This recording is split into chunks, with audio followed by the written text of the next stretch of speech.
Bienvenue à toutes et à tous pour ce webinaire du mercredi concernant Podo Expo, le e-salon de la podologie 2021.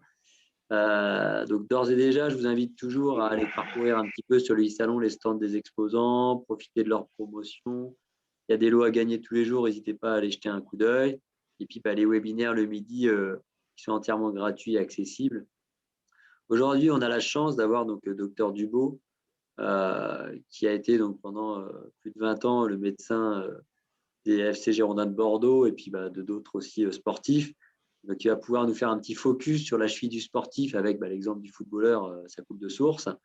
On aura Thierry, qu'on ne présente plus, et puis je ne vais pas prononcer ton nom parce que je vais être maladroit, mais de l'équipe GES Podo, par sa casquette podologue et kinésithérapeute qui nous fera un petit focus.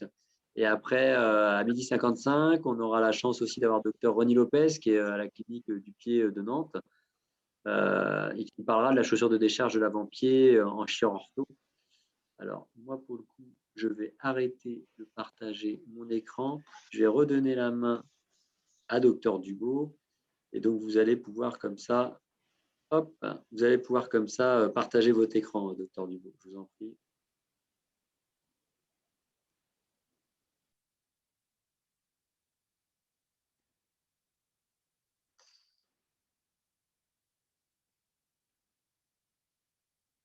Vous arrivez à partager l'écran, là, Dr Dubo, ou pas, par hasard?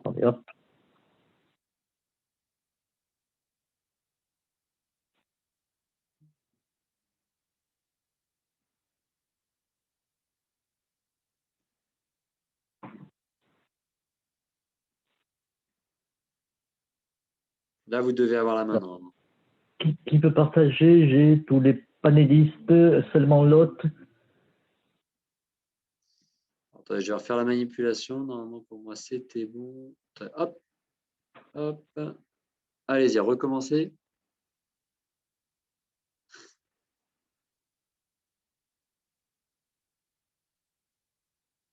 C'est bon. Ouais, super, c'est en train d'arriver. Voilà. Le diapo. Parfait. Donc, effectivement, pour rappel, l'idée, c'est d'avoir une petite intervention flash d'1 quart d'heure. Après, n'hésitez pas pour toutes et tous à mettre dans l'outil questions-réponses ou discussion, j'arriverai à gérer vos questions pour qu'à la fin de l'intervention, je puisse les retransmettre au docteur Dubo. Et je vous laisse la parole, docteur Dubo. Merci. Merci à vous aussi de m'avoir invité. Et en tant qu'ancien ou vieux médecin peut-être du football, donc je vais vous parler un petit peu de la cheville du footballeur et de ce que j'en ai vu surtout, sans être trop pénible dans l'énumération des problèmes de cheville du footballeur. Je vous rappelle quand même que le football, c'est quand même le troisième sport où il y a plus de risque de se faire mal à la cheville, avec une fréquence, comme je vous l'ai écrit, qui augmente aussi avec l'âge, et surtout chez l'homme, et avec le niveau de compétition. Et on voit également que c'est plutôt quand même les jeunes qui sont touchés sur le plan ligamentaire, avant les contusions et les pathologies de croissance. Et pour les pros, c'est la troisième localisation, après les cuisses et les genoux. Donc c'est quelque chose qui nous préoccupe largement dans notre quotidien. Je vous ai fait un petit rappel anatomique. C'est peut-être un peu osé peut-être de ma part, mais c'était simplement pour vous rappeler les structures qui sont concernées dans la cheville du footballeur, en sachant notamment les articulations, qui sont les articulations tibio-talaires, tibio-fibulaires et subtalaires, ainsi que des organisations ligamentaires. Et c'est intéressant, je ne vais pas vous faire un rappel exhaustif de tout ça, mais un rappel intéressant de cette équipe de Vega à Barcelone qui a un ordre de dissection, vous avez sûrement le voir, qui a fait une découverte relativement intéressante, tout du moins une mise au point sur la structure du ligament talofibulaire antérieur, qui est constitué de deux faisceaux, d'un faisceau supérieur et d'un faisceau inférieur, d'un faisceau supérieur qui est intra-articulaire et d'un faisceau inférieur extra-articulaire. Et c'est assez intéressant d'ailleurs de cette considération anatomique pour suivre après cette difficulté parfois de cicatrisation des entorses, notamment quand c'est le faisceau supérieur du TSA qui est touché. On en reparlera un petit peu plus tard. Alors je vais passer très vite parce que les fractures, c'est quelque chose de relativement rare et heureusement, ainsi que les luxations. Et c'est souvent quand même un avis spécialisé qu'il faut. Mais ça, on est dans les problèmes de cheville, j'allais dire aigus, frais, quoi. On ne peut pas parler de la cheville du footballeur si on ne connaît pas un minimum de choses sur les entorses. Vous savez bien, donc, les entorses, c'est quand même Donc, je vous l'ai dit, un apanage du footballeur, entre autres. Et donc, il y a diverses classifications, la classification de Castin notamment, en entorse bénigne, moyenne et grave. Et on sait très bien que cette entorse de ligament latéral externe, notamment, est surtout l'apanage du jeune sportif, donc ce qui nous concerne. Très souvent, vous le savez, l'entorse de cheville, c'est un traumatisme en varus équin spécialement, et qui va donc provoquer des lésions, notamment du plan capsulaire externe, avec le LTFA qui sera touché. Puis, si on va dans la progression de ce mécanisme agressif, jusqu'à toucher la capsule antérieure, voire le ligament calcanéo-fibulaire. Il n'y a pas que ce phénomène d'inversion pour l'entorse, vous le savez, c'est des phénomènes aussi en éversion, où il y aura une atteinte plutôt du plan ligamentaire interne, voire jusqu'à une fracture de la malléole externe par forcé de ce mouvement extrême, voire une fracture de l'apophyse externe du talus, etc.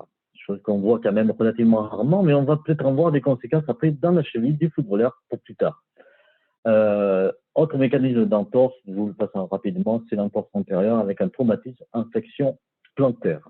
Je ne vais pas trop aller dans le détail, je vous ai mis quelques images d'IRM d'un patient notamment qui a donc ce petit problème, voire ce gros problème d'entorse grave quand même de la cheville, où on voit sur l'IRM des lésions du plan ligamentaire externe surtout. Je rappelle aussi ce problème de la syndesmose qui est souvent oublié ou qui a été souvent oublié. Et aujourd'hui, il revient un petit peu sur la table parce qu'il quand même concerne, comme je vous l'ai écrit en bas, 20% des traumatismes de la cheville. C'est souvent donc à l'interrogatoire, c'est quand même intéressant, même quand on verra le footballeur un petit peu plus tard, de lui demander éventuellement comment il se fait mal, c'est très important, et pour éventuellement comprendre un petit peu ces mécanismes de lésion qui sont notamment retrouvés dans ce problème d'entorse de la syndesmose. Et c'est souvent un traumatisme en rotation externe, en flexion dorsale, voire plantaire, mais surtout en flexion dorsale, rotation externe et flexion dorsale. Et on va retrouver donc ces fameuses douleurs de l'interligne articulaire tibio-talienne. Ce qui est très dommage, donc, je vous disais, c'est que souvent on oublie ce problème de syndesmose et on a un diagnostic bien souvent retardé, voire pas fait du tout. Et on se retrouve donc avec une cheville instable, voire une cheville arthrosique. Et ce que je vous disais, donc, c'est très dommage qu'on passe à côté parce que c'est quelque chose qui est embêtant, sournois comme pathologie, comme traumatisme et pas facile à soigner. Je vous ai mis quelques modèles, quelques photos que nous avons sur le plan clinique pour essayer de faire un diagnostic. Ceci avec un peu d'habitude, avec des squeeze tests notamment ou des tests de compression, on y arrive assez rapidement avec une habitude de travail bien évidemment. Alors, je vous ai mis d'autres pathologies qu'on va voir surtout donc en aigu, mais je vous en reparlerai donc en chronique, puisqu'il s'agit de regarder aussi la cheville du footballeur, non seulement en aigu, mais quelques années plus tard. Donc, on retrouve des pathologies sustaliennes ou soutaliennes plutôt, avec des problèmes de sinusite tardive, je vous en reparlerai plus tard. Des pathologies tendineuses, forcément, avec une atteinte du tendon d'Achille, des problèmes d'aponévrosite plantaire, qui vont intéresser évidemment nos amis podologues, et ainsi que des syndromes canalaires qui sont plus localisés au niveau du pied, mais quand même, ou de l'avant-pied, mais quand même à prendre en considération. Dans la cheville du footballeur proprement dite, c'est quoi? C'est tous ces syndromes d'hypersollicitation du footballeur, spécifiques notamment au football, notamment donc au footballeur. Alors, qu'est-ce qu'on va retrouver surtout à cause de ces problèmes dont je vous ai parlé, ce problème traumatique d'entorse? On va retrouver donc ce syndrome du conflit antérieur de la cheville, qui sont souvent dus à des entorses en inversion, des entorses répétées, où il y aura un pincement peut-être des partimoles, mais aussi peut-être un conflit osseux entre la marge antérieure du tibia et le col du talus, mais aussi des conflits mixtes, je vous ai écrit concernant donc, les partimoles et parties dures osseuses. C'est souvent des douleurs chroniques. Le footballeur ressent des douleurs antérieures chroniques. C'est une cheville qui gonfle à l'effort, avec une flexion dorsale qui est parfois limitée, ou souvent même limitée. Et si on fait une radio, je vous ai mis une petite image de radio, on voit effectivement ce genre de petite ostéophyte sur le talus, ou voire effectivement un début d'arthrose. Alors l'amélioration se fait grâce à nos amis podologues, une fois de plus, Et moi, je suis très, très podologue. C'est pas parce qu'on est avec des podologues, mais c'est vrai, je travaille beaucoup, beaucoup avec les podologues parce que j'y crois beaucoup. Et ça nous évite parfois d'être invasif sur ce genre de pathologie. Donc, pourquoi pas améliorer la façon de se chausser? Pourquoi pas proposer des orthèses plantaires? Voilà. Autant on a le syndrome antérieur, on a le syndrome postérieur, avec des douleurs qu'on retrouve surtout lors de l'hyperflexion plantaire, forcément, par conflit entre la marge postérieure du tibia et l'apophyse postérieure du talus. C'est parfois pas facile de faire un bon diagnostic. Parfois, on en arrive à demander une scintigraphie pour savoir si c'est finalement ce conflit est dû à un ostrigone qui est pathologique, voire une pseudarthrose. Après, on peut compléter effectivement notre bilan par un scanner, une IRM, c'est ce que je fais pour être à peu près sûr de ce que nous allons proposer comme traitement, puisque le traitement, il est essentiellement médical quand même, heureusement, voire chirurgical, avec des exérèses et arthrolyses. Je m'occupe de danseurs professionnels de l'Opéra de Bordeaux. Effectivement, on peut arriver à des interventions, mais ça hypothèque un petit peu l'avenir du danseur professionnel. Voilà, je vous ai remis des petites images avec cette pseudarthrose sur le scanner, l'image d'en bas. On retrouve cette pseudarthrose du tubercule postérieur de l'astragale du talus. Voilà. La cheville du footballeur, c'est aussi, on va retrouver, et ce qu'on retrouve d'ailleurs très souvent, et je l'ai retrouvé chez des joueurs encore en exercice, mais des joueurs qui ont la trentaine, vous savez, qui commencent un petit peu à souffrir de multitude de matchs et de compétitions et d'entraînement et de trauma, c'est calcification de la malléole externe. Alors, c'est évidemment forcément dû à un arrachement du ligament collatéral latéral, mais aussi des chocs répétés, des traumatismes répétés. Ce sont des gens qui ressentent forcément des douleurs et parfois une certaine instabilité. Le problème se pose d'intervenir chirurgicalement pour essayer de régler ce problème de calcification de la malléole latérale. Quelque chose qui se fait assez fréquemment, malheureusement pour certains joueurs. Dans le même ordre d'idée, il y a ces exostoses. Alors, calcification exostose, c'est quelque chose qui bourricot, j'allais dire, mais ces exostoses qui sont dues à des répétitions de traumatismes, comme je vous l'ai mis, hein, des lésions post-traumatiques, et bon, ça se soigne souvent par des infiltrations, des choses relativement simples, quand même, en évitant une fois de plus la chirurgie si on peut. La même chose pour la malléole médiale, je vous l'ai mis dessous, et alors c'est quelque chose qui se retrouve souvent quand le joueur de football vous dit quand je frappe de l'intérieur du pied, notamment, ça me fait une décharge redoutable à l'intérieur de ma cheville, et donc on peut penser qu'effectivement, si on fait une radio, on va voir souvent ce genre d'image d'exostose. Je vous en ai parlé tout à l'heure de l'instabilité soutalienne, du syndrome du sinus du phare. Pas évident comme diagnostic. Le diagnostic clinique, quand vous mettez le bâillement bascule du calcanéum sous le talus, pas évident à trouver. Hein. On le trouve, mais quand on le trouve, c'est pas très bon signe finalement. On va demander facilement une IRM pour bien voir l'état, notamment du ligament en haie de la soutalienne. Et c'est souvent des cours d'entorse qui ont touché les ligaments calcanéo-fibulaires. Et bon, je vais terminer par la cheville, par le pied un petit peu, puisque le pied, où s'arrête la cheville, où commence le pied, mais le médio-pied, qu'est-ce qu'on retrouve fréquemment sur cette cheville du footballeur? C'est des petites ossifications ligamentalo-naviculaires dorsales, parfois des fractures capsulaires, parcellaires. Je vous en mets une, mais je ne sais pas si on le voit très bien sur ce petit schéma de radio là. Et puis des fractures de M5, du 5e méta, qu'on va retrouver notamment chez les ados en période, je vais dire, lors d'un traumatisme aigu, mais aussi à distance, lorsqu'on ne les a pas vus, avec des espèces de pseudarthrose à ce niveau-là, et qui sont donc déclencheurs de douleurs un petit peu récidivantes lors de frappe, lors d'appui. Même chose au niveau de l'avant-pied, au niveau de la luxe, essentiellement avec des pathologies des hémorroïdes et la métatarso-phalangienne. Alors, tout ça, bien évidemment, c'est le résultat de lésions micro-traumatiques répétées, des gestes répétés, des traumatismes répétés, des entorses répétées. Et je crois qu'il est quand même assez dommage, par expérience, hein, que ces chevilles ne soient pas prises en considération. Dans le milieu professionnel, ça marche bien sûr. Le joueur va se plaindre, on s'en occupe rapidement. Dans le milieu amateur, parce que je vois beaucoup d'amateurs aussi, c'est la croix et la bannière encore. C'est-à-dire que ce n'est pas la cheville, l'autre jour il y a des collègues qui en parlaient notamment, la cheville n'est pas encore au niveau du genou dans l'urgence. C'est-à-dire on se tord le genou, on va voir le médecin, on va consulter rapidement. Parce qu'on s'est tordu le genou, on se tord la cheville, c'est pas si évident que ça.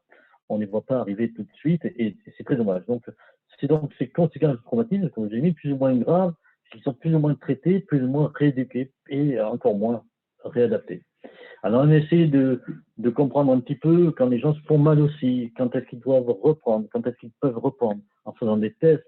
Alors, je vous ai mis ce test comme exemple, 14 bons, 21 bons, avec l'opto-jump, pour essayer d'appréhender l'intelligence du pied, comme je l'ai écrit. Mais bon, ça demande du temps, ça demande des consultations, et je vous dis, ce n'est pas tellement quelque chose qui est très fréquent, malheureusement. Et donc, moi, je crois beaucoup en un travail de prévention. C'est pour ça qu'on est tous impliqués dans ce genre de situation. Si on ne veut pas voir des images comme on vient de voir, donc c'est pas dramatique, hein, mais quand même, tout de moins, parfois, ça hypothèque l'avenir d'un footballeur ou d'un sportif. Je crois qu'il faut bien prendre en considération ces traumatismes de cheville, ces traumatismes aigus, comme on a vu au départ, ces instabilités aussi chroniques à la suite des entorses ou autres traumatismes de la cheville. Par quoi, je vous le répète, par un traitement correct, adapté et sans attendre, avec une bonne rééducation qui doit être systématique, une réadaptation au terrain, forcément, réathlétisation. Ça, c'est les gros chaînons manquants, je crois, surtout, je vous dis une fois de plus, dans le milieu amateur. Après, je crois qu'on ne considère pas assez l'importance aussi des chaussures. Les chaussures, avec toute la mode qu'il peut y avoir autour des chaussures, pour ressembler aux pros, mais je crois qu'il faut bien choisir chaussures, il faut être raisonnable dans le choix des chaussures, ne pas céder à la tentation des lamelles ou autres chaussures qui ne sont peut-être pas très adaptées. L'importance aussi, quand même, de bien examiner ces joueurs de football, parce qu'on peut découvrir des troubles, comme je vous ai écrit, troubles posturaux. Et je crois que si on découvre et que si on n'est pas à même de bien les apprécier, je crois qu'il ne faut pas hésiter. Moi, je n'hésite pas à envoyer chez mes copains podologues pour qu'ils fassent une bonne étude de la posture, qu'ils mettent en évidence un petit peu les troubles de l'adaptation des chaînes musculaires, par exemple, des troubles dynamiques. Et je n'hésite pas non plus à travailler avec des gens qui vont proposer assez facilement des orthèses plantaires pour avoir un meilleur équilibre du pied. Avant, c'est encore merveilleux si c'est avant la blessure, mais aussi après une blessure, ou si on sent qu'il y a des choses qui ne vont pas, comme une instabilité chronique, comme une sensation d'instabilité douloureuse de la cheville. Donc, je crois qu'on est tous bien ensemble pour prendre en charge toutes ces pathologies.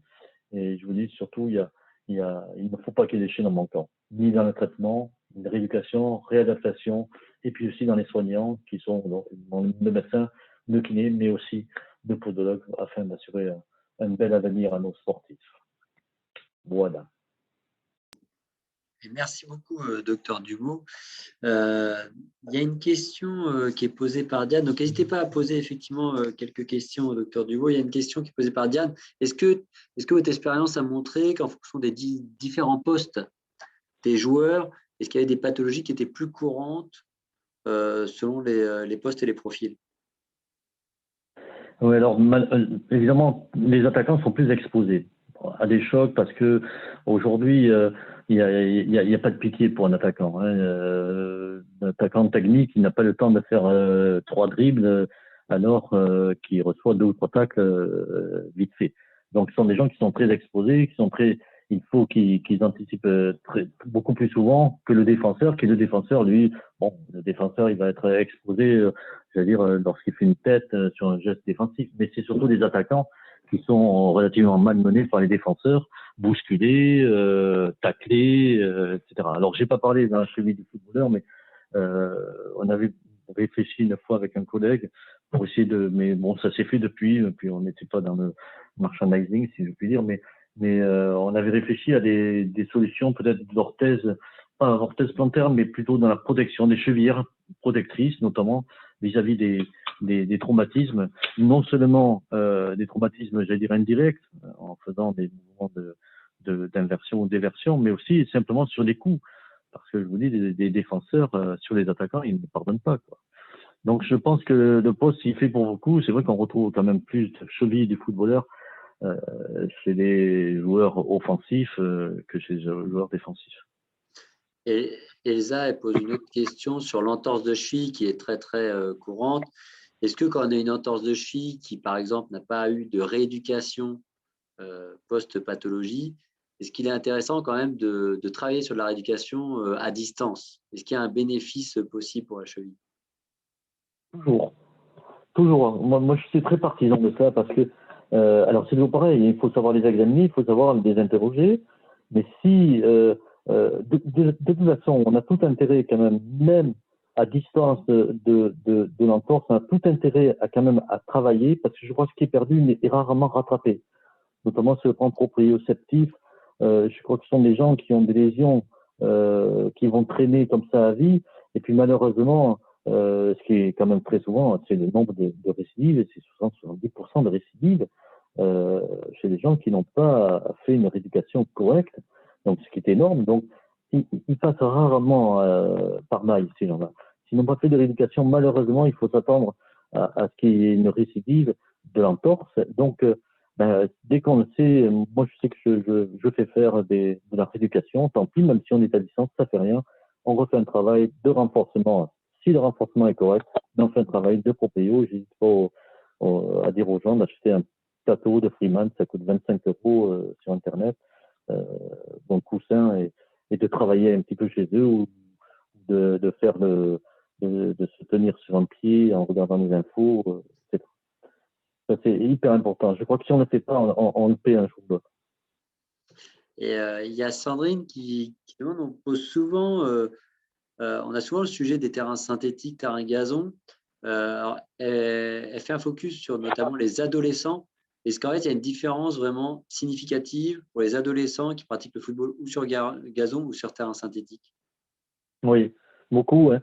Moi, je sais que je me rappelle avec les Girondins, on avait des soucis en sachant qu'on allait jouer. Je crois qu'il y avait Reims, il y avait, je sais plus d'Orient, je crois qu'ils s'étaient mis à prendre à avoir des synthétiques.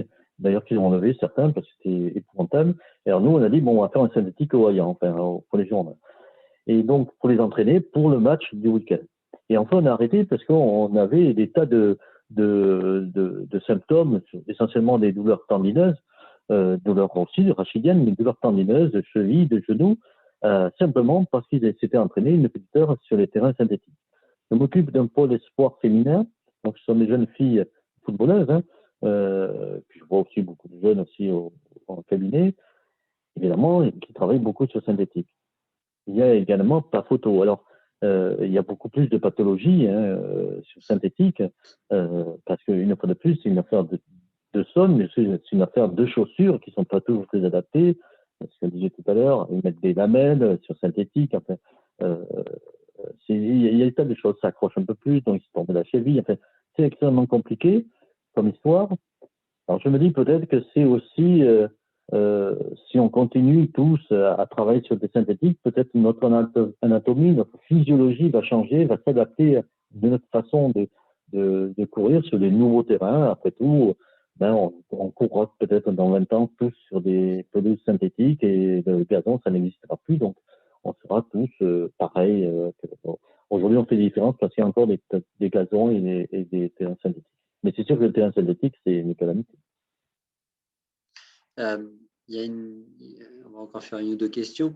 Bon, Yasmine pose une question, mais je pense qu'on peut l'ouvrir. C'est comment on peut encourager les footballeurs à faire un examen du trouble postural, donc chez le podologue, donc faire des bilans aussi bien préventifs que curatifs.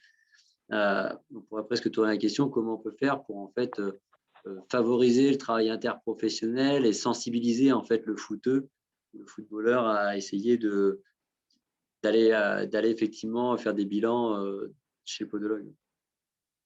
Alors, je crois que c'est pas sensibiliser les joueurs, c'est sensibiliser les soignants. C'est-à-dire que les soignants, moi je travaille en équipe. Alors vous avez Thibaut Noël que vous connaissez bien. Thibaut, ben, t'envoie un texto, il m'envoie un texto, j'ai vu ton patient, ou je t'envoie un patient, voilà, c'est un peu compliqué, qu'est-ce que tu en penses? Et puis si on n'est pas d'accord, on peut en discuter, etc. Et moi j'ai des podologues, Stéphane Reba, par exemple, pour ne pas le nommer, bon, il est pas à côté de mon cabinet, à 10 de kilomètres sur Bordeaux, enfin, sur la banlieue de Bordeaux. Et donc, mais je n'hésite pas, je leur dis aux gens, et puis on a une bonne entente entre nous, il me laisse son portable, quand je prescris, j'explique aux gens, il y a une explication sous la prescription, je prescris, je sais pas ma consultation podo ou orthèse plantaire, si besoin. Dessous, il y a mon examen clinique, et puis il y a un post-it avec le numéro de téléphone du podo. C'est la même chose pour le kiné. Ça, et si les patients sont pris en charge, alors évidemment, c'est des consultations qui durent pas 10 minutes. Ça dure un certain temps, c'est une explication. Et les gens, ils sont contents, ils vont y aller, ils vont être tout contents d'avoir une analyse de leur trouble posturaux. Il n'y a pas besoin de semaine, il n'y a pas besoin de semaine, il y a besoin de semaine, il y a besoin de semaine, et ça ne pose aucun. Enfin, moi, personnellement, mes patients, ils n'ont aucun souci avec ça. Et ils y vont, c'est sans problème. Hein. On va pouvoir conclure là-dessus, mais effectivement, là-dessus, je rebondirais. En fait, moi aussi, j'ai l'habitude de travailler comme ça, docteur Dubout. Alors, c'est vrai que c'est facile quand on a le portable du chir ou du médecin qui va bien. C'est vrai que moi, j'ai cette chance aussi de pouvoir avoir ça, mais je pense que nos confrères, nos consoeurs, en fait, je pense que historiquement, il y en a qui ont une certaine timidité à aller se rapprocher du spécialiste, alors qu'en fait, moi, je trouve que les spécialistes demandent que ça, à ce qu'on décroche le téléphone, dire tiens, j'ai un cas clinique, est-ce que vous avez une minute aujourd'hui ou demain pour partager? Ou effectivement, moi, je utilisais beaucoup ça. On met notre numéro de portable, dire bah, n'hésitez pas à m'appeler si vous avez besoin. Et en fait, la mayonnaise prend tout le temps. Elle prend tout le temps et le patient est content parce qu'il y a un circuit court qui s'installe. Oui. Et le professionnel de santé, il a des professionnels qui communiquent. Et donc, ça évite d'avoir des quiproquos pour le patient dans sa prise en charge, ce qui peut arriver malheureusement, ce qui est néfaste pour lui. Et je pense que ça permet de coordonner les soins. Donc, c'est vrai que je félicite Dr Dubout de cette approche-là parce que ça fait partie des spécialistes qui sont disponibles toujours dans l'intérêt du patient, chose que je défends toujours, et pas pour l'intérêt du soignant, ce qui est assez important. Un dernier mot pour conclure, Dr Dubout? Oui, mais donc, voilà, c'est justement ce que vous faites tous, vous et les gens qui sont là. C'est une très bonne initiative. Ça va justement dans ce que nous venons de dire. C'est-à-dire, on ne peut pas être seul, on ne peut pas travailler tout seul. Ça, c'est pas possible. Déjà, pour nos patients, on leur doit de travailler correctement et avec des référents. Je trouve ça tout à fait normal. Je ne sais pas tout, et largement, je ne sais pas tout. Donc, j'ai tout intérêt à avoir, je parlais de Thibaut Noailles ou d'autres, j'ai tout intérêt à les avoir pour sauver nos patients en commun. J'ai tout intérêt à les avoir et surtout, j'ai tout intérêt à savoir que je suis limité. C'est-à-dire que je ne connais pas tout, ce n'est pas la peine de faire croire de la façon que je connais, c'est pas vrai. Et puis, il faut en être conscient et il ne faut pas hésiter. Et moi, les troubles posturaux, c'est vrai, je ne suis pas un posturologue, c'est pas quelque chose que je vois un petit peu comme ça, mais je ne sais pas bien analyser. J'ai quelqu'un ou j'ai des copains, bon, c'est pas des copains, mais peu importe, j'ai des gens qui savent faire ça. Et je n'hésite pas, je vais aller voilà. Et je dis même aux patients, ça je ne connais pas bien, mais je vais vous envoyer là, vous allez voir, c'est un pro, c'est un pro. Donc ça c'est essentiel et c'est très bien ce que vous faites, bravo. Merci, docteur Dubout. Alors, c'est effectivement, je pense que dans cette communauté qui s'est installée dans notre profession, beaucoup partagent cet état d'esprit et il y a une belle évolution et je pense qu'on tend dans le bon. Et je n'ai pas hésité à m'abonner aussi à votre site gentil. Que je trouve très bien et qui j'espère va progresser et je comprends bien le gros travail encore à faire. Mais, donc, si vous n'êtes pas abonné, les collègues, n'hésitez pas, c'est extrêmement bien fait et c'est bien conçu. Bravo à tous. Bravo. Merci, docteur Dubout, de cette petite flatterie. On va pouvoir, je remets ma casquette du cofondateur du e-salon.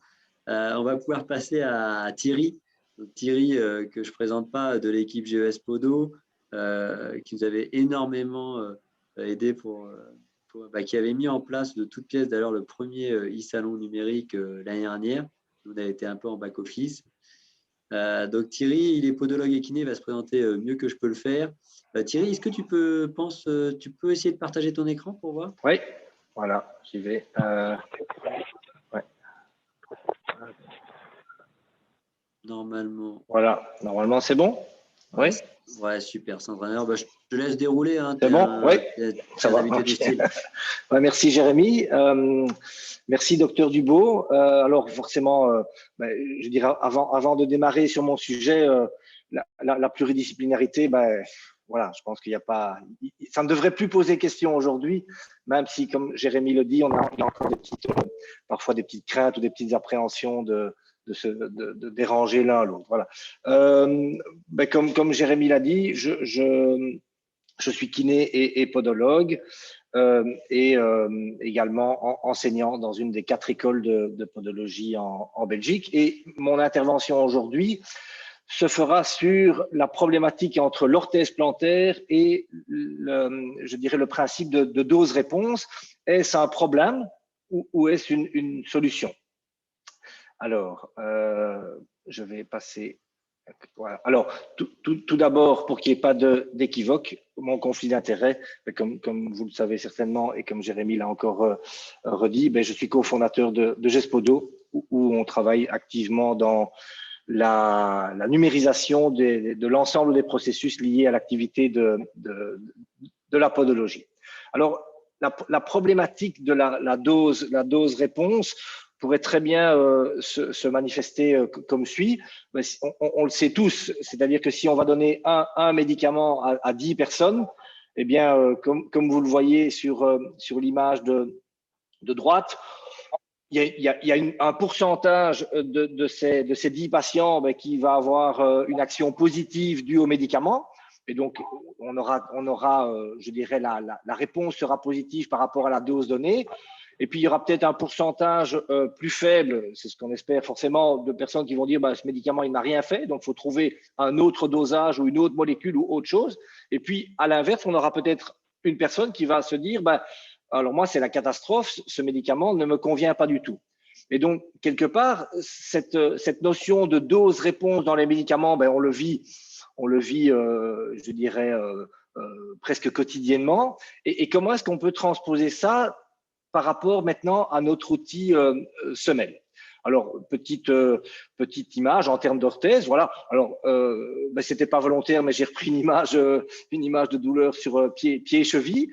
Et puis, on a un patient qui vient avec une douleur, on fait un bilan, et puis on a à notre disposition une multitude je dirais, de caractéristiques, de paramètres dans les orthèses pour, quelque part, arriver à une solution. Mais je pense que si on creuse un petit peu, et c'est ce que je vais vous proposer aujourd'hui, on arrive parfois à plus de questions. Et donc, du côté du pied, alors, faut-il corriger ce que je vois?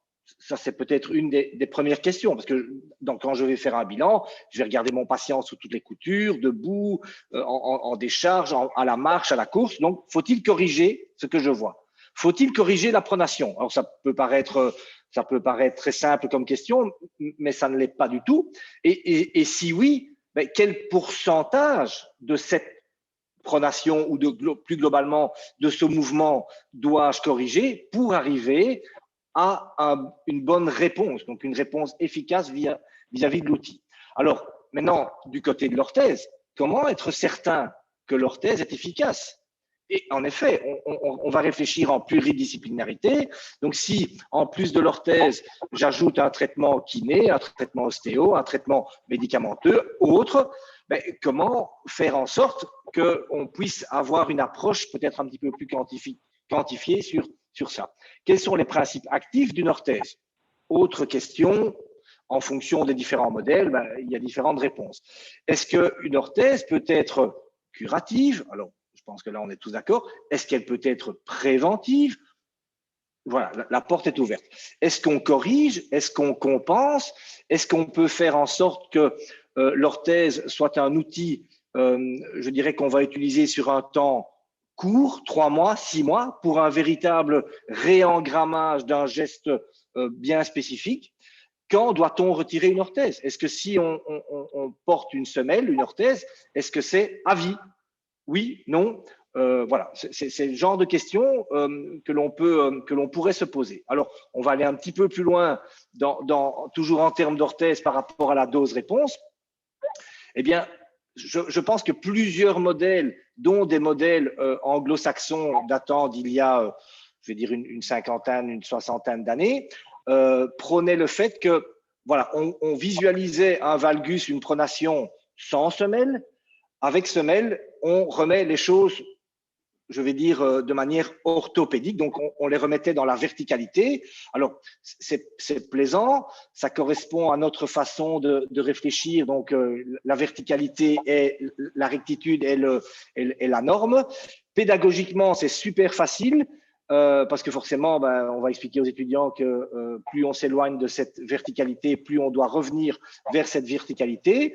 Visuellement et culturellement, c'est attractif, mais le seul problème, c'est que, je dirais, c'est une croyance, c'est un dogme, mais ce n'est pas juste. Alors, sur quoi peut-on se baser en termes d'orthèse pour arriver à créer cette dose-réponse? Alors, est-ce que le poids du patient, est-ce que intuitivement, plus mon patient est lourd, plus je dois corriger en épaisseur, en torsion, en matériaux? Question, vous verrez, on va essayer d'y répondre. Le type de pied, est-ce que je dois corriger un pied que je visualise plat, creux ou tous les pieds intermédiaires? Est-ce que je dois corriger spécifiquement en fonction du type d'activité?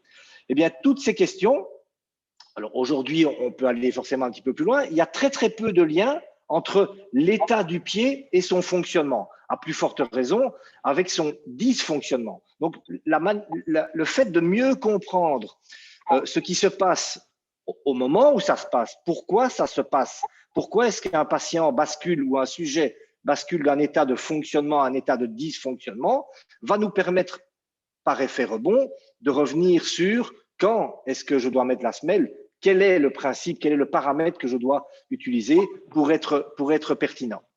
Alors, en termes maintenant de pertinence scientifique par rapport à la diapo précédente, eh bien, plusieurs études, je dirais, montrent qu'il n'y a pas de lien entre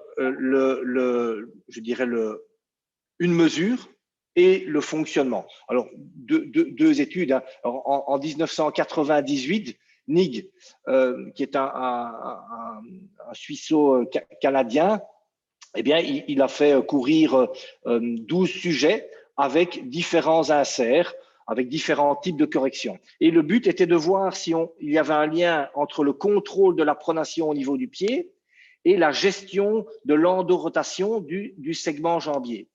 Et donc, qu'est-ce qu'il a retrouvé? Que l'effet est inconsistant, que l'effet est globalement faible, qu'on est dans quelque chose qui est hautement spécifique, voire même un effet contraire. C'est-à-dire que certains sujets, on limitait la pronation au niveau du pied et on avait quand même une augmentation de l'endorotation au niveau du segment jambier. Et donc, quelque part, le fait de se dire, je prends une mesure et j'espère un effet, eh bien, on voit que ça ne fonctionne pas ou de manière très, très inconsistante. Une autre étude ici de Williams en 2003 qui a aussi comparé plusieurs types de semelles avec sans semelle et puis semelle corrigée plus, eh bien, montre bien que quand on regarde les angles dans le plan frontal, l'angle d'évolution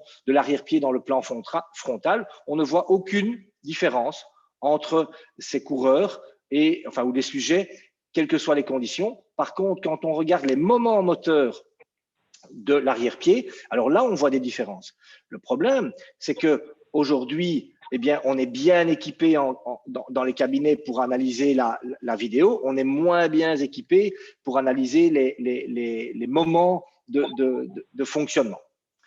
Alors, dose-réponse. Alors, j'ai repris un exemple, je dirais, qui pousse le bouchon peut-être un petit peu loin, mais vous allez comprendre tout de suite. Deux sujets, un sujet A, un sujet B. Le sujet A et le sujet B présentent la même mobilité au niveau de l'arrière-pied.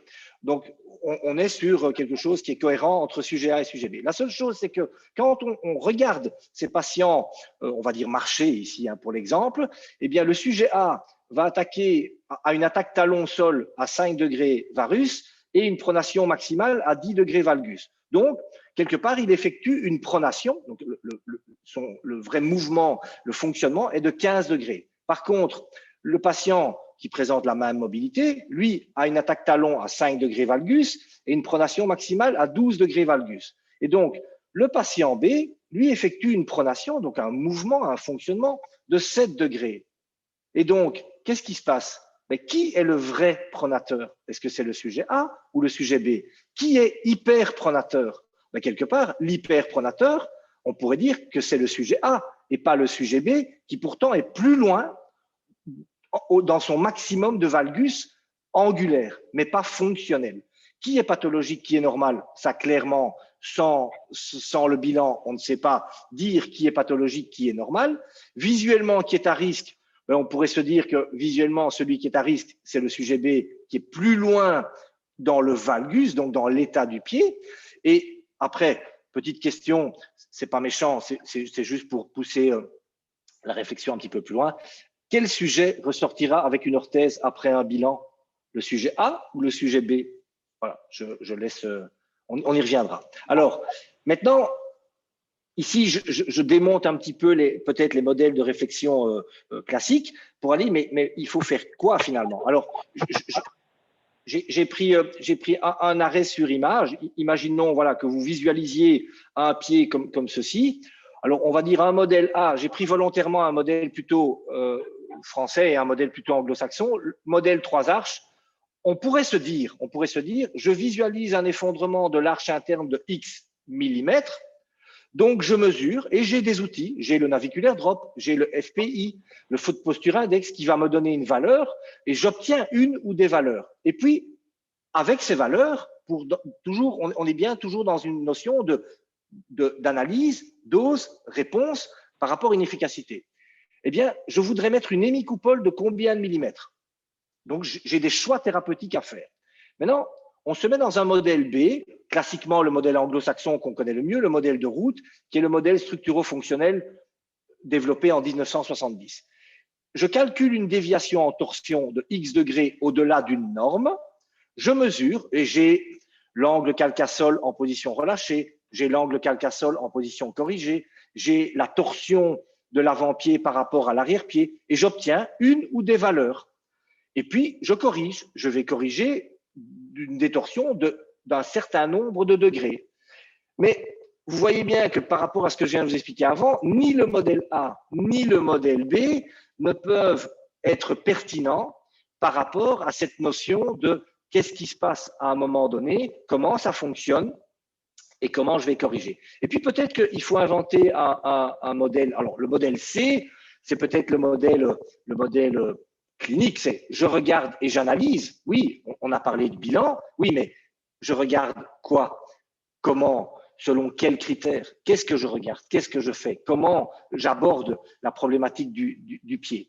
Je corrige ou je compense? Oui, mais comment? En position neutre, en position relâchée, en position corrigée? Oui, mais c'est quoi la position corrigée? On l'a bien vu dans la diapo suivante, la diapo précédente, pardon, le sujet A et le sujet B.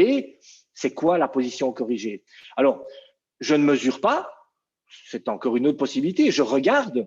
Oui, mais si je considère que mon feeling de clinicien est bon, ce qui est tout à fait valable, hein, on est bien dans un mode EBP, la partie expérience, expertise clinique est tout à fait à valoriser. Oui, mais en fonction de quoi est-ce que je transforme ce que je vois, ce que je perçois, ce que je ne mesure pas, mais ce que je tente de mesurer, en choix thérapeutique. Parce que finalement, la problématique, c'est que nous, podologues, nous devons transformer un acte intellectuel, j'analyse, je quantifie, j'observe, en un objet 3D. Et donc, j'ai besoin de ce transfert, je dirais, de paramétrer un objet. Alors, on va aller un petit peu plus loin encore, toujours par rapport à cet exemple-là. L'orthèse, c'est en fait une modification de la force de réaction du sol en termes d'amplitude, de direction et de timing. C'est comme ça que ça fonctionne. Alors, ce patient-là, on l'a fait marcher en ralentissant. J'ai arrêté 4 images sur le déroulement. Le trait ici vert représente l'axe de mouvement de l'arrière-pied. Et donc, qu'est-ce qu'on voit? C'est qu'au moment où il va attaquer le talon, eh bien, on a une petite déviation médiale de l'axe de mouvement de l'arrière-pied. Plus on va vers l'avant, d'accord, et c'est le principe de la marche ou de la course, on voit que cet axe va basculer en dedans. Ça veut dire quoi? Et c'est ça qui est fondamental. C'est que si maintenant on réfléchit en termes de fonction, modèle Z, eh bien, on va devoir intégrer une espèce de dosage de ces contraintes pro-supination pour avoir une efficacité de l'orthèse. Eh bien donc, plus j'avance dans le timing, plus l'axe de mouvement est dévié en dedans. Oui, mais ça veut dire quoi? Ça veut dire que plus l'axe de mouvement est dévié médialement, plus le moment de pronation va devenir important. Souvenez-vous, 2 ou 3 diapos au préalable, c'est la cinétique qui prime plus que la cinématique. Et donc, il y a une balance entre ce que je peux quantifier et ce que je ne perçois pas parce que je n'ai pas les outils pour le percevoir. Les orthèses fonctionnent, ça c'est clair, je pense qu'il y a suffisamment d'études qui le démontrent, mais, alors j'ai mis entre parenthèses peut-être, pas pour les raisons que l'on pense. Pas pour une question de j'ai mis 22 mm ou j'ai détordu de 12 degrés, mais parce que j'ai agi sur d'autres paramètres qui sont peut-être inconscients, mais si on veut atterrir un modèle dose-réponse, qu'on va devoir, je dirais, faire venir vers le côté conscient et donc avoir des outils pour ça. Alors, je vais vous expliquer ce que moi j'utilise maintenant comme outil pour essayer de rendre conscient cela. J'utilise principalement deux outils. Un outil qui va me permettre, chez tous mes patients, d'apprécier et de quantifier, de localiser justement cet axe de rotation de l'arrière-pied, ce qui va me permettre d'avoir quelque part une compréhension, une première compréhension des moments moteurs, des balances de fonctionnement. Et le deuxième outil, qui est un petit outil qui va me permettre d'avoir une idée de la force utile à cette gestion des moments moteurs. Ces deux outils, sans rentrer dans les détails, sont faciles à utiliser, sont rapides et l'énorme avantage, surtout de l'outil de la force, c'est qu'on peut s'affranchir du poids du patient. Et donc, le poids du patient ne représente que 20% du résultat. Alors, encore deux diapos et puis j'en ai terminé. Donc, orthèse et dose-réponse. Pour moi, si on veut partir vers ce modèle-là, il faut pouvoir localiser l'axe de mouvement. Ça, je l'intègre dans 100% des orthèses que je réalise, dans 100% des bilans que je fais. L'approche de la force est fondamentale parce que le dosage de l'orthèse va se faire en fonction de la force nécessaire pour pouvoir mobiliser le pied vers un meilleur fonctionnement. Et donc moi, j'interprète cette valeur de force via un choix de durométrie des matériaux. Ici, voilà, je vais passer ça. Les autres paramètres pour le dosage, éventuellement, la hauteur du galbe. On va choisir un galbe plus haut ou plus bas, mais là, il y a plus de questions parce qu'on a moins d'outils pour le moment. L'empreinte, alors, grande question, l'empreinte. Est-ce qu'elle est dans la dose-réponse, la pertinence et l'efficacité de la semelle? Est-ce qu'elle est une obligation ou tout simplement, est-ce qu'elle est un outil dans certains cas plus spécifiques? Et puis, finalement, contrôle de l'efficacité. Alors, on a beaucoup d'outils. Il y a un outil que j'utilise systématiquement, c'est au minimum poser la question au patient de la cotation de sa douleur à temps zéro. Et puis quand j'ai mis en place les outils. Alors, au-delà de ça, parce que on aura beau faire la meilleure semelle du monde, il y a bien d'autres paramètres et j'en profite pour saluer deux collègues belges, donc Kevin Deschamps et Antoine Brabant, qui avec d'autres ont tout récemment, hein, ça date d'il y a quelques semaines, quelques mois, proposé en fait un modèle d'intégration globale. Et forcément, on est tous d'accord pour dire qu'une belle semelle, si on ne l'explique pas bien, si on l'a, alors j'ai pas envie de dire si on ne la vend pas, parce que c'est pas, on n'est pas dans du commercial, mais quelque part une belle orthèse mal expliquée, le patient va peut-être pas l'utiliser. Une bonne orthèse, alors mais trop ou pas assez cher, le patient va pas aussi peut-être se dire mais est-ce que ça va fonctionner? Oui, non. Un bilan sans bling bling ou un bilan avec bling bling? Si le patient il arrive, il veut absolument une paire de semelles. Parfois, on doit se battre pour lui expliquer que ce n'est pas le bon outil. Une orthèse avec ou sans empreinte. Et puis, est-ce qu'elle doit être full custom, customisée ou préfabriquée? On pourrait aussi se poser la question par rapport à ça. Ce que je veux dire par là, c'est que je pense qu'il est temps de changer ses croyances et d'aller vers autre chose. Et puis, finalement, orthèse, plantaise et dose-réponse, problème ou solution, ben, j'ai envie de dire problème aujourd'hui et solution par rapport à ça. Voilà, je vous remercie. Et n'oubliez pas que tout ce que je dis est vrai jusqu'à preuve du contraire. Merci beaucoup, voilà. Thierry. Pour les questions, pour la partie effectivement de Thierry, n'hésitez pas à retrouver sur le e-salon le stand de GES Podo et de lui envoyer par le petit formulaire. On accueille Dr Lopez, Ronnie Lopez, qui est chirurgien orthopédique à Nantes, qui va mieux se présenter que moi après.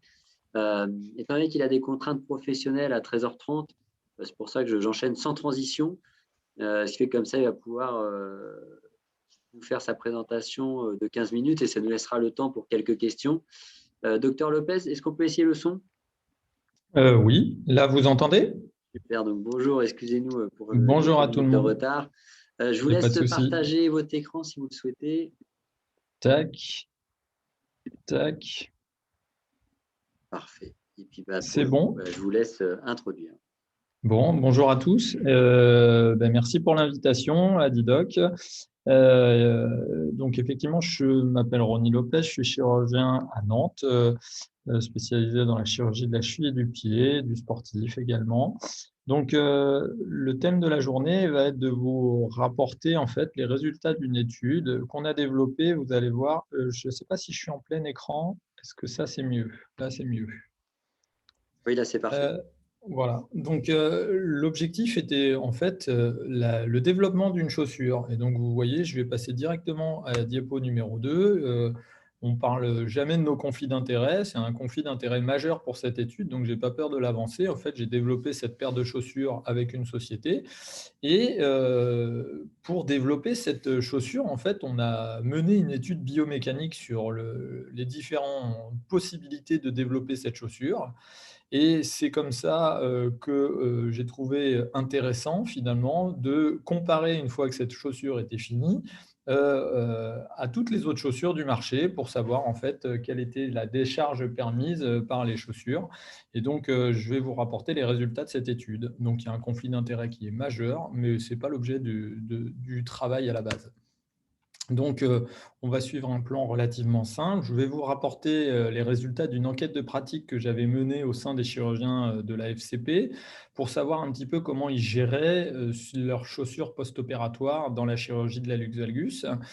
Vous verrez le matériel et méthodes de cette étude, puis les résultats et enfin une discussion et une brève conclusion. Pour l'enquête de pratique, il y avait 62% des membres de l'Association française de chirurgie du pied, donc des gens très spécialisés, très orientés. Donc, il y a 116 chirurgiens qui ont complété cette étude. À la question « Est-ce que vous autorisez immédiatement l'appui ?» La réponse était oui dans 98% des cas. Alors, certains utilisaient des chaussures orthopédiques dans 60% des cas, d'autres associaient des béquilles en fonction des douleurs dans 30% des cas, quand 9% des orthopédistes préconisaient et la chaussure orthopédique et des béquilles de façon obligatoire. À titre personnel, je fais partie des 30% du milieu. Voici les différents modèles dont se servaient les chirurgiens en France. Donc, on voit que les modèles les plus utilisés étaient la CHV de chez Sauber, puis la Podalux. Et puis après, il y avait un petit pêle-mêle de tout un tas de chaussures. Les Alten de chez Podonov étaient utilisés dans 16% des cas. vous verrez que ça a une certaine importance. Je avais demandé aux participants de ce sondage de m'expliquer quels étaient leurs éléments de motivation premiers. Et alors, le premier élément de motivation, il pouvait en donner plusieurs, hein. Donc, le premier élément de motivation qui revenait le plus fréquemment, dans quasiment 60% des cas, c'était la décharge permise par la semelle incurvée. Dans à peu près 55% des cas, la protection antérieure. Et puis après, de façon à peu près équivalente, la décharge permise par l'appui talonnier, le design, l'absence d'inégalité de longueur pour celle qui était vendue par paire, et enfin le prix dans environ 12% des cas. La durée de la mise en place de la chaussure post-opératoire, elle était variable selon les chirurgiens, mais globalement, le chirurgien préconisait la chaussure pour un minimum de temps. C'est-à-dire que certains préféraient 3 semaines, 1 mois et demi, 15 jours. Bon, je ne suis pas rentré dans les détails du temps qui était préconisé, mais c'était la façon de fonctionner la plus fréquente. Je me suis posé la question également de savoir, pour les praticiens qui ne prescrivaient qu'une chaussure unique et pas une paire de chaussures, s'ils étaient souvent confrontés finalement à des douleurs rachidiennes chez leurs patients. Et on retrouvait dans 90% des cas des praticiens qui avaient été confrontés à cette situation, avec le plus souvent la réponse était parfois, c'est-à-dire que ce n'est pas extrêmement fréquent, mais c'est parfois. Hop. Alors, voici comment on a construit l'étude. Donc, encore une fois, le premier projet, il était de configurer une chaussure orthopédique. Donc, vous verrez, on pourra en discuter brièvement à la fin, mais l'idée, c'était de se dire comment on peut faire la meilleure chaussure de décharge de l'avant-pied. Et à partir de là, on a été faire des essais au laboratoire de Marche, ça a été fait en Allemagne, où on s'est dit, tiens, on va essayer avec une semelle rigide, pas de semelle rigide, une hauteur, un relèvement antérieur de tant de degrés ou de tant de degrés, enfin voilà. On a essayé différents types pour arriver à notre chaussure définitive à nous. Et puis, les résultats, j'avais trouvé ça tellement ludique et intéressant que je me suis dit, tiens, quel argument meilleur commercial que de se comparer aux autres finalement, sans savoir du tout ce que j'allais trouver. Et les résultats m'ont tellement surpris que je me suis dit que ce serait un peu bête de ne pas les communiquer. Et ça, c'est le projet numéro 2. Donc, vous allez voir un peu. Donc, je vous présente le projet numéro 2, la conception de la chaussure qu'on a développée. Ça n'a aucun intérêt, à mon avis, ici. Donc, en fait, on a pris une semelle embarquant des capteurs de pression. Et puis, donc ça a été fait par un organisme indépendant, hein. On était complètement non lié à la mesure des pressions. Le protocole d'acquisition de données était totalement standardisé. Ça a toujours été la même personne. Alors, c'était une personne de 25 ans qui marchait de façon totalement spontanée. Elle faisait 10 mètres en ligne droite, vous allez voir après. Elle répétait 2 fois le scénario. Et puis, on essayait avec une chaussure de référence qui était une Adidas. C'était fait en Allemagne, donc il prenait les Adidas, les chaussures locales. Et puis, le pied gauche, un pansement de pied était réalisé, type hallux valgus, et on a mesuré comme ça les pressions et on a comparé les différents scénarios. Donc, voici la semelle qui a permis la mesure. Donc, il y avait 13 capteurs de pression dans cette semelle, un accéléromètre et puis une mémoire 3D qui était reliée à une petite console dont vous pouvez voir un petit peu. Bon, ça, ce sont des choses que vous maîtrisez sans doute bien mieux que moi. Donc voilà, 2 passages et puis on prenait en fait la moyenne des 2. Tout ceci était donc relié à un ordinateur et puis on a corrélé en fait les niveaux de pression à des niveaux de couleur et vous voyez en bas, en fonction des forces exercées en newton par centimètre carré, vous obteniez différentes couleurs. Alors, voici les différents projets. Encore une fois, l'objectif n'est pas de vous expliquer tout de A à Z, mais de faire un peu le résumé de tout ce qui avait été fait. Dans le projet numéro 2, on a donc fait 9 scénarios, 2 avec béquilles, 7 sans béquilles, pour voir un petit peu ce que ça donnait. On a comparé des chaussures uniques, donc on a pris les plus vendues en France, la Podalux, la Sauber, la Baroque et puis la Darco, et les chaussures par paire, à savoir la Alten de Podonov et la Gemini qu'on venait de développer. Donc, la Gemini, elle existe en 2 formats, un format standard et puis un format avec talon, qui est un talon amovible. C'est une chaussure évolutive. Vous pouvez enlever le talon au bout de 15 jours si vous voulez plus de talon. Enfin, vous en faites ce que vous voulez. On a fait au tout 490 analyses. On va se focaliser un petit peu sur ce qui nous intéresse le plus dans la chirurgie de l'hallux, et notamment la décharge envisagée sur l'avant-pied et sur les articulations métatarso-phalangiennes 1 et 2.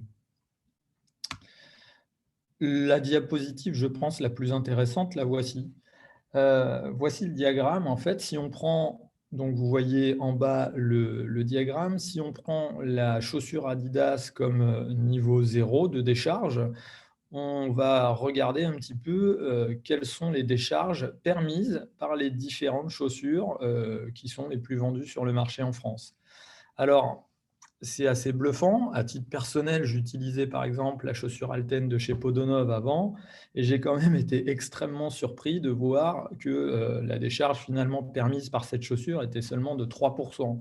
Tout comme j'ai été surpris de voir que la chaussure la plus vendue en France, à savoir la Sauber, déchargeait uniquement l'avant-pied d'environ 5%. Donc finalement, ce qui sort de ce diagramme, c'est que la décharge, si on souhaite une décharge importante, et ça c'est un autre débat, elle était permise uniquement sur les chaussures avec des appuis talonniers conséquents, c'est-à-dire la Darko, la Barouk ou la Gemini Alpha. Même la Gemini que nous avions évaluée, vous voyez, par rapport à une Adidas, elle décharge de 22% à l'avant-pied. Alors, est-ce que c'est beaucoup ou pas beaucoup? Je ne répondrai pas à cette question, mais voilà, ce sont des chiffres rationnels, c'est-à-dire qu'aujourd'hui, si vous prescrivez une Sauber, ça ne sert à rien de dire à votre patient que ça va lui permettre de décharger son avant-pied. Ce n'est pas l'objectif de la chaussure, en tout cas. Vous voyez même qu'on peut retrouver des effets paradoxaux dans ces chaussures qui étaient déjà connus dans la littérature, avec des surcharges sur les articulations métatarso-phalangiennes, et notamment pour les chaussures par paire, la Sauber et la Podalux. Donc, ce n'est pas forcément l'objectif recherché. Donc, en fonction du type d'objectif que vous voulez, si vous voulez décharger totalement ou pas, vous allez envisager ce genre de chaussures. Et comme toujours, si vous souhaitez décharger totalement, dans ces cas-là, vous opterez plutôt pour des chaussures à appui talonnier, voire même y associer des béquilles. Alors, on peut faire un petit tableau de synthèse sur finalement, quel est le meilleur rapport entre la décharge et tout ça. Bon, ça, c'est moins intéressant. En discussion, c'est une étude malgré tout qui comporte des biais. Le premier biais, c'est que ce n'est pas une vraie patiente, donc ce n'est pas la vraie vie, et il serait plutôt intéressant de comparer sur bon nombre de patients. Ça a des avantages malgré tout, c'est la reproductibilité des choses. Le fait que ce ne soit pas une vraie patiente, elle a toujours marché de la même façon. Le principal biais, c'est que les pansements dans la chirurgie de l'hallux valgus diffèrent énormément selon la pratique des chirurgiens, et que bien évidemment, vous vous doutez que si vous faites un pansement énorme, ça aura des répercussions importantes sur la décharge et la limitation des pressions sur les articulations concernées. En conclusion, j'ai juste mis ces deux petites images. C'est-à-dire que ce que j'ai trouvé paradoxal dans cette étude, et c'est la raison pour laquelle j'ai souhaité la communiquer, c'est que finalement, il y a un gap entre les motivations premières du chirurgien lorsqu'il prescrive une chaussure orthopédique de décharge et les résultats obtenus. C'est-à-dire que la première motivation, c'était la décharge permise par la semelle incurvée. Vous voyez que la Podalux, la Sauber, la Alten et même la Gemini, dans les moindres mesures, si c'est ça que vous recherchez, si vous voulez vraiment de la décharge, ce n'est pas ça qu'il faut mettre. Donc en fait, il faut se méfier des apparences. Voilà un petit peu la conclusion de cette étude, c'est que ce qu'on nous vend et ce pourquoi on fait acheter ça à nos patients n'est pas forcément la bonne raison. Donc les illusions, c'est bien, mais la réalité, c'est mieux. Donc il faut savoir un petit peu, et c'est pour ça que je vous rapportais les résultats de cette étude. Merci de votre attention. Merci, Dr Lopez. Alors, les questions vont venir, ça, je ne m'inquiète pas. Juste, comme effectivement, le temps que les questions arrivent, est-ce que vous pouvez décrire un petit peu je sais qu'au niveau de votre clinique, vous avez une organisation bien spécifique entre les podologues, les kinés, les chirurgiens. Ouais. Est-ce que vous pouvez expliquer ça en quelques minutes? Bien sûr. Alors nous, on travaille effectivement en étroite collaboration avec une kiné qui a une double casquette de podologue, Madame Lefranc, avec une podologue qui est dédiée à notre centre, qui est Madame Dupé. On a une ostéo qui fait beaucoup de pieds. On a un autre kiné qui vient d'arriver. Et en gros, on a un centre où on est 3 chirurgiens du pied, pas tous exclusifs, mes 2 confrères sont exclusifs, moi non. Et puis, on a toute une partie paramédicale. Donc effectivement, c'est relativement intéressant pour les patients parce que c'est un parcours un peu continu avec un investissement important de nos podos, kinés, qui bossent hyper bien. Alors forcément, ça facilite les choses parce que le discours est toujours à peu près le même. Il y a des évaluations pré- et post-opératoires qui sont faites soit de façon systématique, soit à la demande en fonction des chirurgiens, qui nous permettent justement d'évaluer un petit peu les résultats, les pratiques. Puis, faut pas se leurrer, ça met les gens en confiance, hein. Ils savent que bah, c'est là qu'il faut venir parce que tout simplement, il y a une concentration de compétences autour de la chirurgie de la cheville et du pied, c'est certain. C'est certain. Donc voilà un peu comment on fonctionne. Voilà, en tous les cas, merci beaucoup. Pour les questions, n'hésitez pas pour les questions, je vois que ça tarde un peu à arriver, mais je pense que c'est un sujet assez technique sur la chaussure et vu l'étude qui a été faite en place, effectivement, c'est Ouais, assez carré, donc c'est dur de rebondir. En fait, l'idée de l'étude, c'était ça, hein. L'idée de l'étude, c'était de dire, en fait, quand on a développé la chaussure, moi, je voulais pas faire une chaussure, histoire de dire je fais une chaussure. L'idée, c'était de faire mieux que ce qui se passait. Et en fait, j'avais pris toutes les remarques que me faisaient les patients, quoi. C'est-à-dire que moi, je prescrivais des haltères parce que les gens qui ont qu'une chaussure, ils vous disent tous, j'ai mal au dos et je boite, quoi. C'est quoi votre godasse? Enfin, c'est pas logique.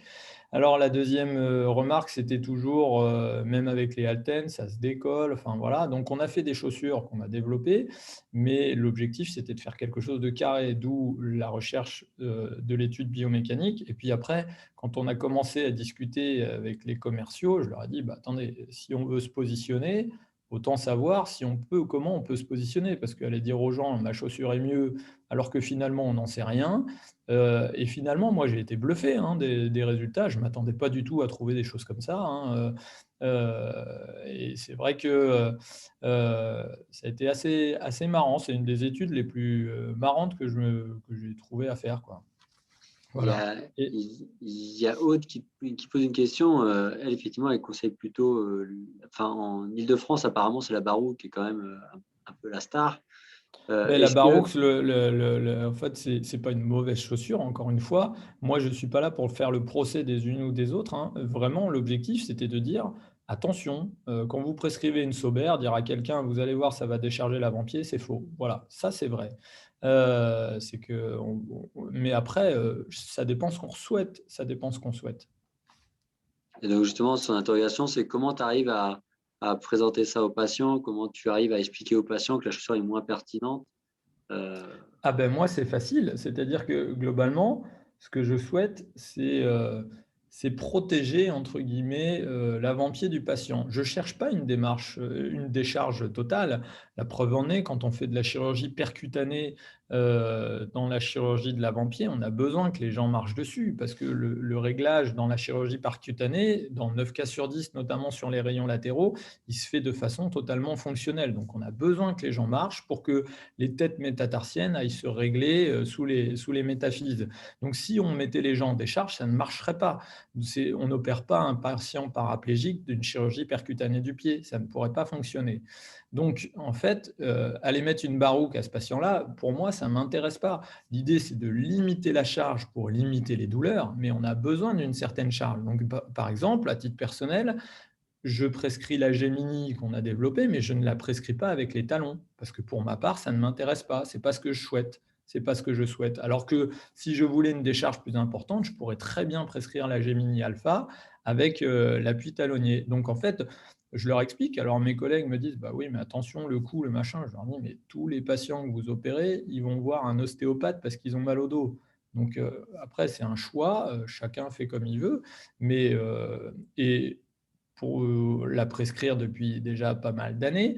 Les retours patients, c'est assez confortable, quoi. Quand ils vous sont dans la même salle d'attente que d'autres confrères et puis qu'il y en a qui ont les grosses chaussures quand d'autres ont les petites baskets, c'est pas la même chose. Et puis, les chaussures sont fermées.